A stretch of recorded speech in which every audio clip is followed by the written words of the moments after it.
Okey. Assalamualaikum warahmatullahi wabarakatuh. Hari ini kumpulan kami akan membentangkan aktiviti 12.4 membuat kajian dan membentangkan impak peristiwa kemalangan nuklear dan perang Vietnam terhadap tumbuhan, haiwan dan manusia. Kumpulan kami terdiri daripada Syazwan Takif, Muhammad Bahtiar dan Muhammad Firas Amsyar.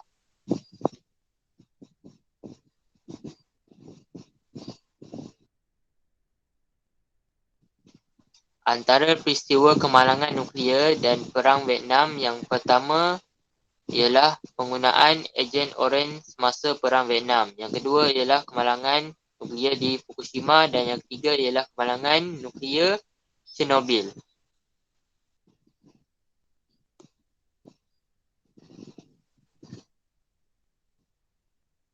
Okey, yang pertama ialah penggunaan ejen Oren semasa perang Vietnam.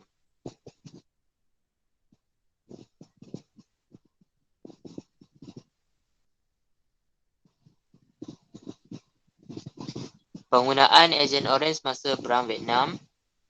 Yang pertama, ejen Oren ialah racun rumpai yang di dalamnya terdapat sejenis bahan aktif iaitu dioksin.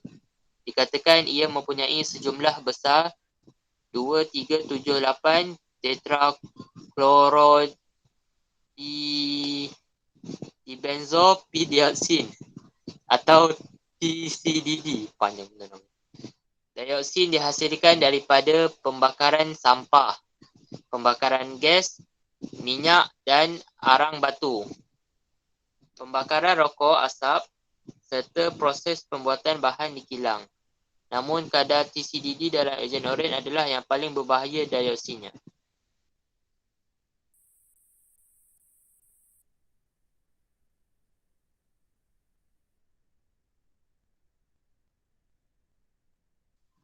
Kesan penggunaan ejen Oren. Yang pertama, sebatian kimia dioksin dalam ejen Oren didapati kekal aktif dan mampu bertahan berpuluh tahun lamanya. Penggunaan dioksin menyebabkan tumbuhan akan layu dan daunnya gugur. Tidak kurang juga dioksin turut merosakkan tisu yang ada pada badan ikan, burung dan haiwan-haiwan lain. Yang kedua, kajian makmal mengesahkan tindak balas dioksin sangat cepat walaupun hanya beberapa minit. Malah, kimia aktif ini juga turut berisiko menyebabkan sel kanser aktif dalam badan selain mampu mengubah kulit manusia menjadi gelap. Yang ketiga, malah ia juga akan menyebabkan manusia menghidapi masalah hati seperti penyakit kulit masalah hati, penyakit kulit yang teruk seperti jerawat, diabetes, melumpuhkan otot dan sistem imunisasi, gangguan saraf, gangguan hormon dan penyakit jantung. Dan yang terakhir, yang keempat, lebih menakutkan. Janin yang baru hidup dalam rahim sangat sensitif terhadap dioksin. Kesannya ia akan mengakibatkan keguguran, mencacatkan perkembangan otak janin serta merosakkan genetik dan sistem saraf.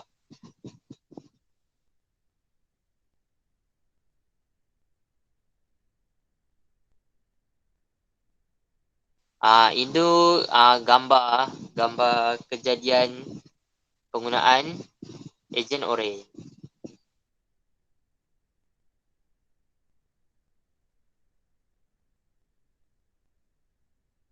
Okey, yang kedua, kemalangan nuklear di Fukushima.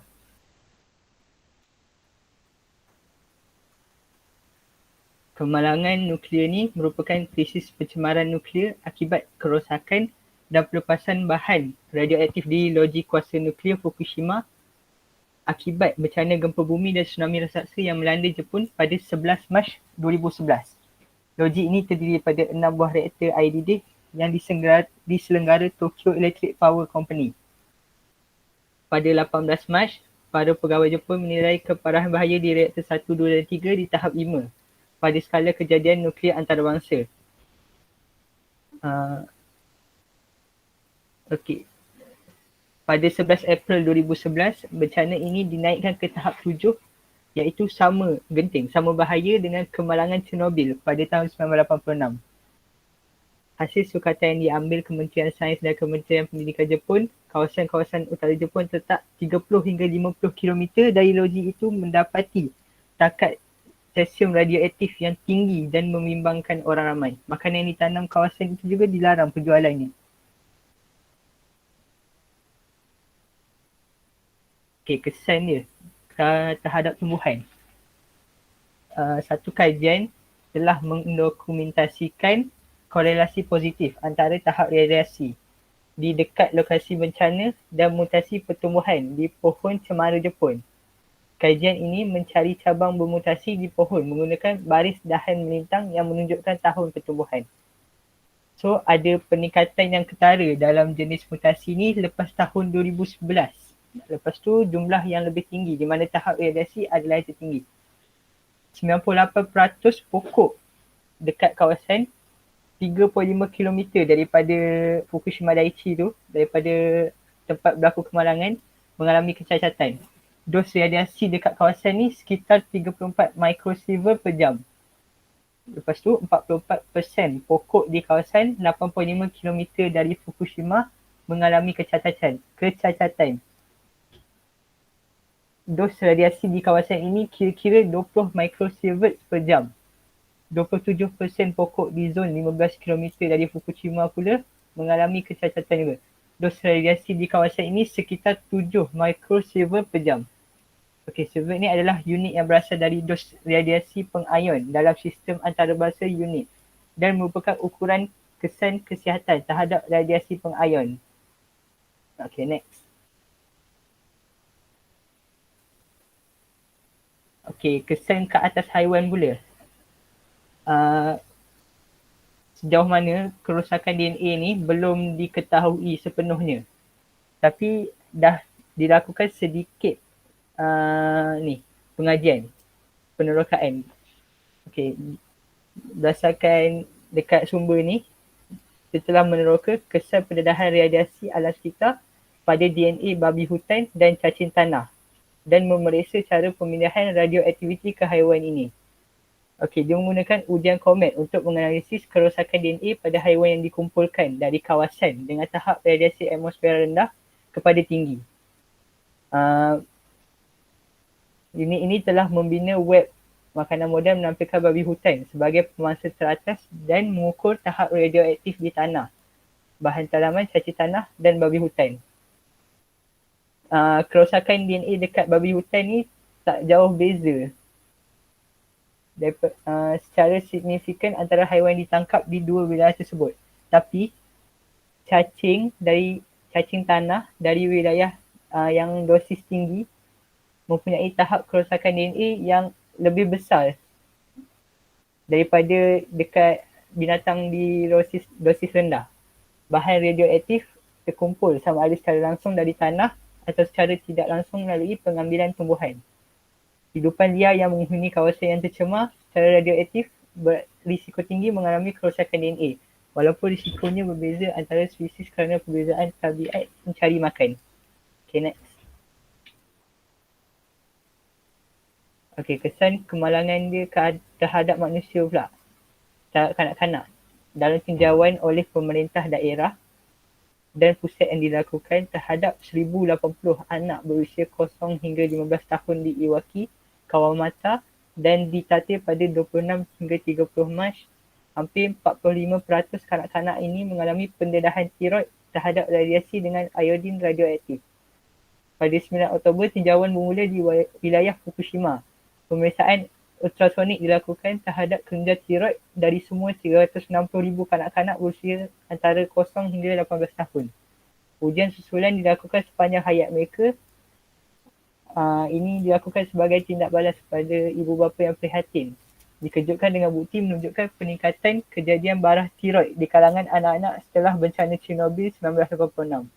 Projek ini dilakukan oleh Universiti Perubatan Fukushima. Hasil ujian akan dihantar kepada anak-anak dalam masa sebulan. Okey, pada tahun 2014, ujian awal semua kanak-kanak harus selesai. Setelah ini, anak-anak menjalani. Diorang kena jalani pemeriksaan tiroid setiap 2 tahun sehingga mereka berusia 20 tahun dan 5 tahun sekali di atas usia itu. Susu ibu pula, sebilangan kecil iodium radioaktif dijumpai dalam susu ibu wanita yang tinggal di timur Tokyo. Tapi tahapnya berada di bawah had keselamatan untuk penggunaan bayi.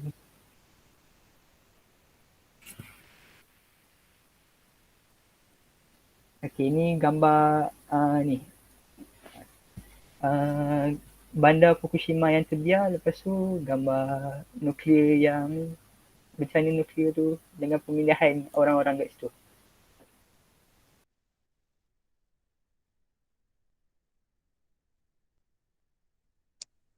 Yang ketiga, kemalangan nuklear di Chernobyl, Ukraine. Kemalangan nuklear Chernobyl. Apa yang terjadi di Chernobyl? Dikabarkan ketika pekerja sedang melakukan ujian reaktor 4, satu gelombang besar melanda pabrik Chernobyl yang mengakibatkan letupan dan api yang mengeluarkan radiasi besar ke atmosfera. Reka bentuk reaktor Chernobyl dianggap sudah ketinggalan zaman dan tidak mempunyai struktur penahanan untuk melindungi kawasan sekitarnya dari radiasi yang bocor. Reaktor letupan 4 mengeluarkan lebih daripada 100 unsur radioaktif yang berlainan ke dalam alam sekitar.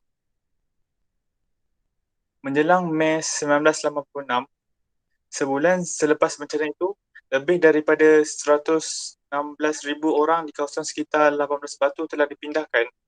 Dalam tahun-tahun akan datang, jumlah orang yang akhirnya dipindahkan telah dianggarkan kira-kira 230,000 menurut Suruhanjaya Pengawalan Nuklear Amerika Syarikat. Sekarang, kita tahu bahawa kawasan geografi yang lebih luas sebenarnya terdedah kepada radiasi Chernobyl.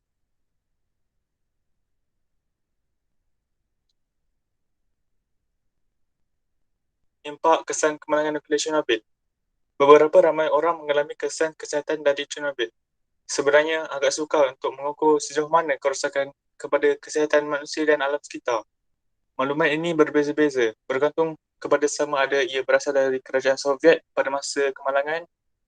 Pada masa kemalangan tu dia di bawah kerajaan Soviet, Rusia.